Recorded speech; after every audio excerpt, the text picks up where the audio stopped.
Okay, so today I'm going to be making a little bit of rye bread. This is not a sourdough bread, but this is a sourdough rye starter. This has been going for a little over 10 hours. It looks pretty good. It's just past its peak pretty much. This is rye and oats because I don't have rolled rye.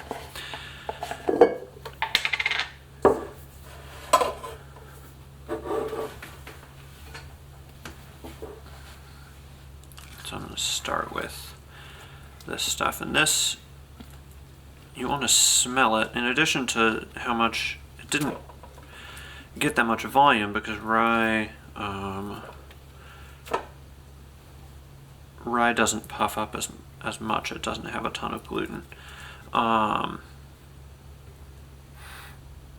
you can smell this has that classic rye fermentation smell. And it gets kind of pasty like this, but once we add in some high gluten bread flour, it's going to be great. Cool. So, I'm gonna tear my scale here, and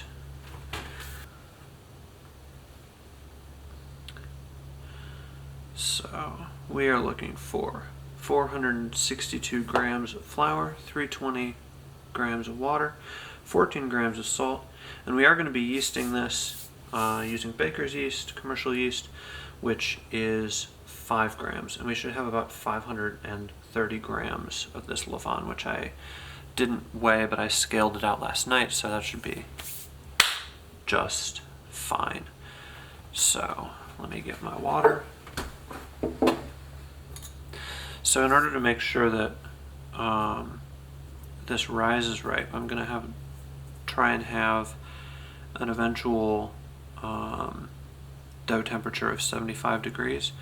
So I'm trying to have my water here. The levain is already at about a little under 80, and it's kind of cold in my house.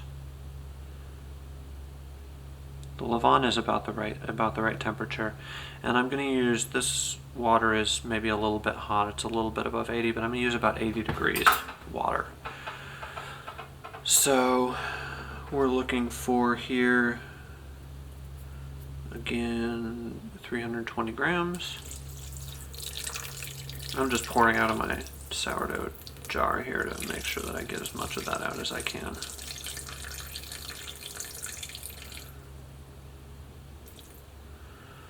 That's 319. That's about 14 grams of salt. I'm going to measure my salt out, scale my salt out separately. Because if I overdid it, that could be a little bit problematic. Like that. I just did, so that's, we're at 17.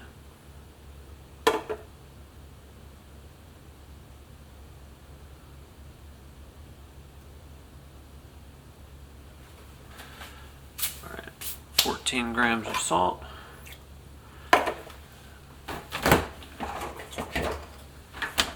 And another 5 grams of baker's yeast.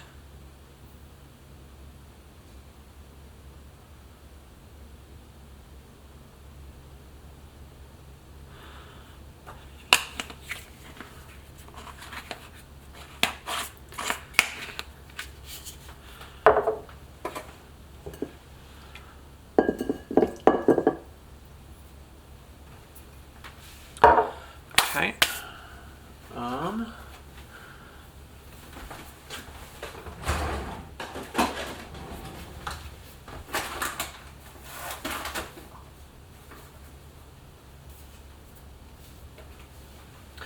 Now we're looking for the final ingredient here is going to be 462 grams of bread flour.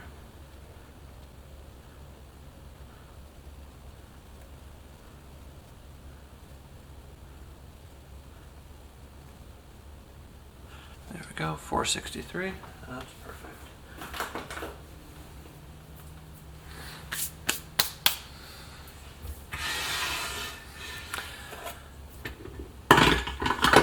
I'm going to just use a stand mixer to mix this.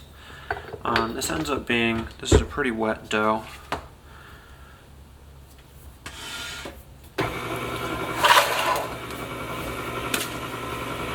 And I'm going to give it a few minutes on the mixer here. I'm just going to make sure that there's some flour stuck to the edge of the side of the bowl here. Just make sure that all of that gets incorporated.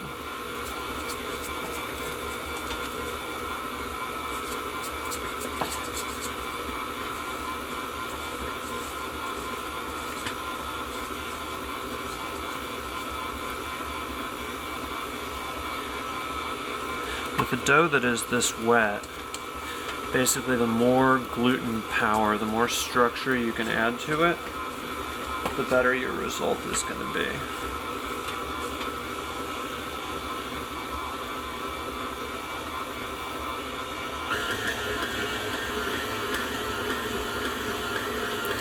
And it's not really necessary that it balls up.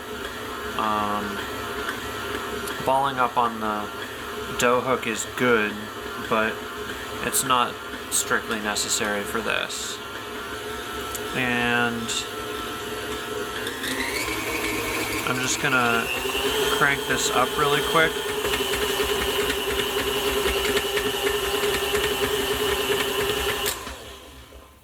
And it looks like that developed pretty nicely. This wet of a dough with a bunch of rye in it, it's a little bit goopy. I think this is going to be quite a bit over, so we might actually have to have a shorter bulk fermentation than we normally would.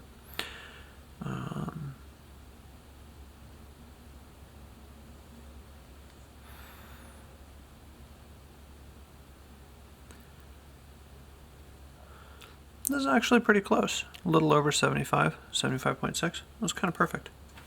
Pretty good.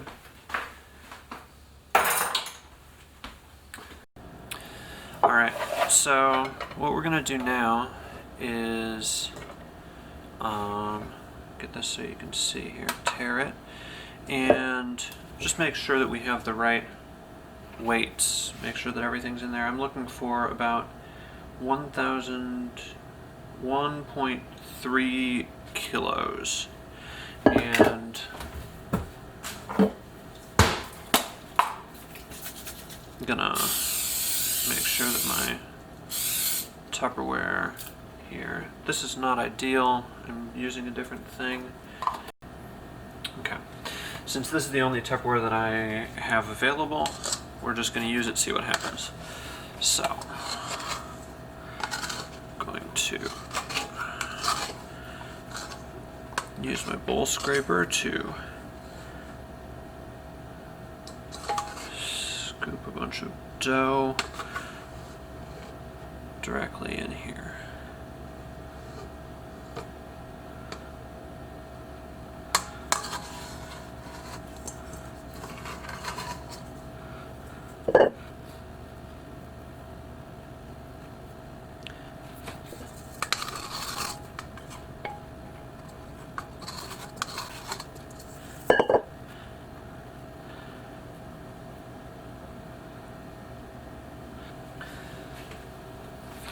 Now normally, I would just let this sit, but with this dough that is a little bit loose, a little bit slack, I'm just going to give it a little bit of an extra fold here. And we're going to see if that'll help it keep some tightness, keep some tension. So I'm going to go with this and let this sit in bulk fermentation mode for about 45 minutes. Then I'm going to fold it again and sit for another 45 minutes, total of 1.5 hours of bulk, and we can make loaves.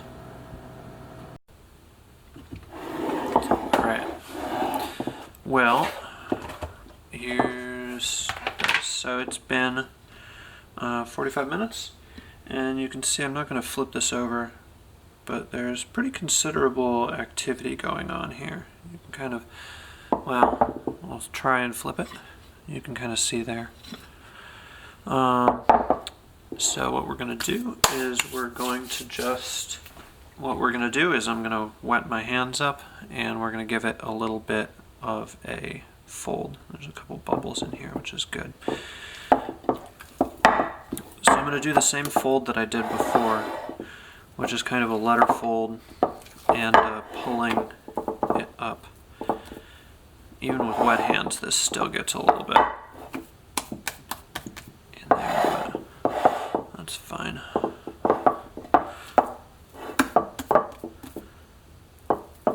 Okay.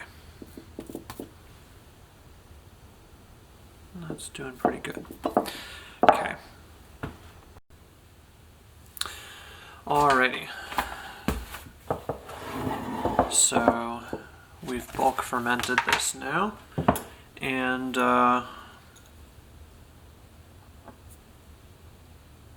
just to check the temperature,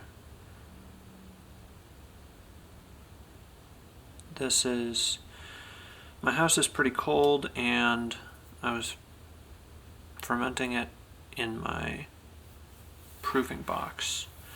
So you can see that we're in the mid 71, 72 or so, which is about what I was hoping for. It's a little bit low. So we could have let it go for longer, but I find that overproofing, overbulking, over-fermenting is more dangerous than the opposite, so I'm going to leave it like this. So what we're going to do now is shape some loaves. So we're going to do a pre-shape first, and let it go for about 10 minutes. 10 to 15 minutes. And then we're going to shape the actual loaves.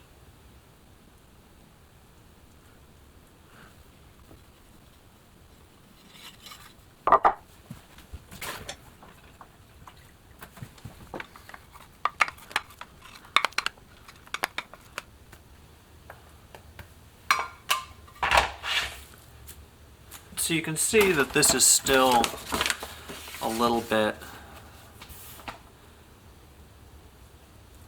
wet. This isn't the most perfect. Dry a little bit here. But it has grown pretty good with the bulk. And we can just divide it into 2 loaves. I'm going to weigh these. I'm going to scale these because I do want them to be a little bit close.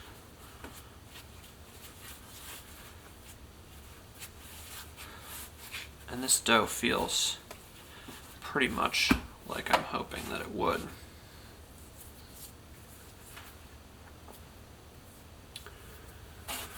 I'm actually not going to scale these because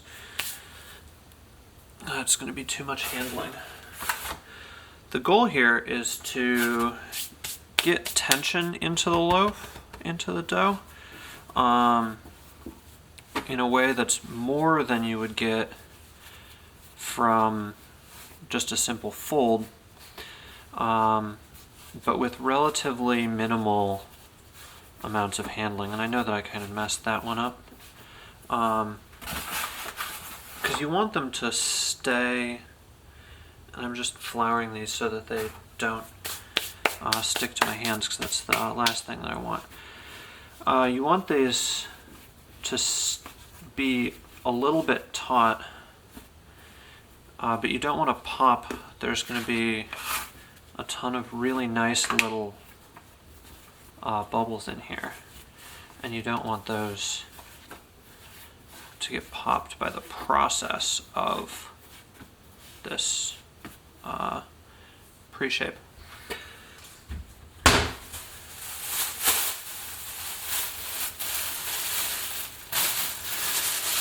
So when I'm doing this, I just use a grocery bag because it is cheap. I have them, and it will cover them up pretty good. Alright, so it's been 10 minutes. And you can see that these have continued to rise a little bit. I'm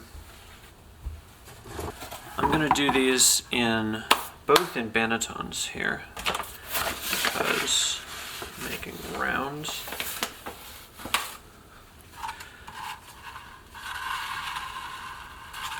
And the traditional way that this bread was done didn't involve scoring. This was when I was making it at Sun Street. But there we would actually roll it in rye meal instead of rolling it in white flour. But I think that we want to do the flour this time. I want to see what happens when I score these, because I think that they're going to look really pretty. And that's not a fundamental choice. That's just a sort of a nice option type thing.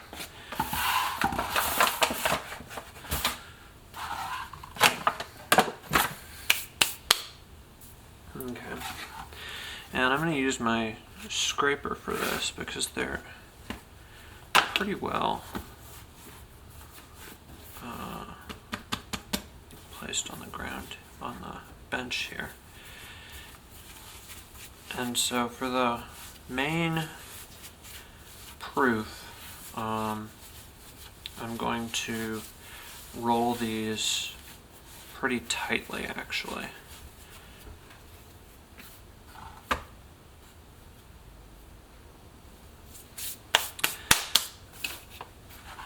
So the goal is to have them stay pretty tall. And the Banatone gives them some of that. But in general, I'm aiming for a level of tension in the dough here.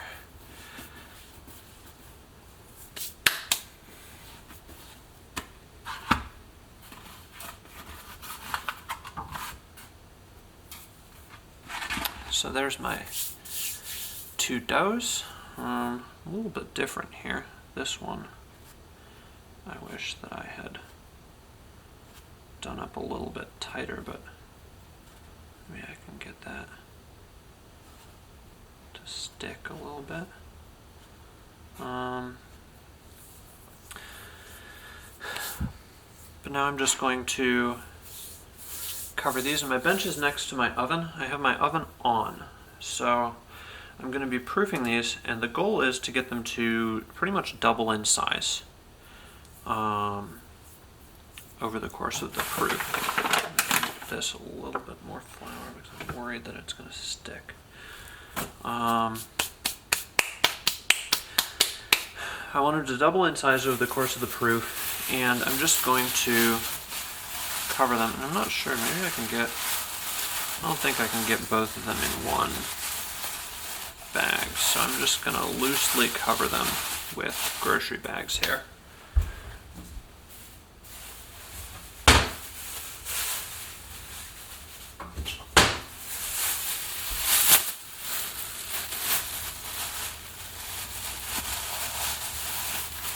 And since my bench is next to my oven, I can just let these go here, and hopefully they'll stay pretty warm. Alrighty, I think these look pretty good. I can only bake one at a time, I think, with the setup that I have right now.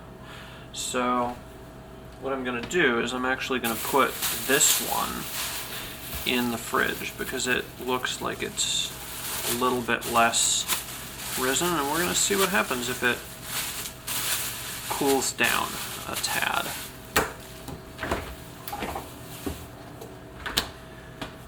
This, though, what I'm going to do is use my fancy baking tool. And see, that did stick here a little tiny bit.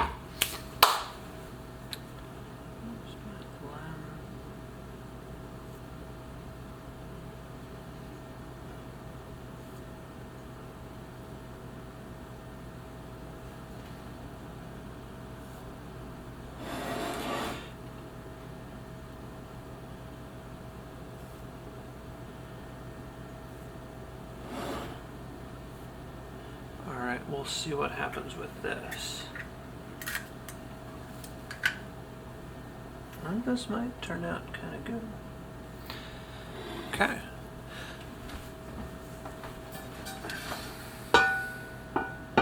Got a lid for it, and here we go. All right. So the first one came out a while ago, but I just got this second loaf out of the oven. So this is the results here. I really like this combo cooker method because it does give me better oven spring than I've been able to get in any other way. Anyway, let's open it up and see what the crumb is like.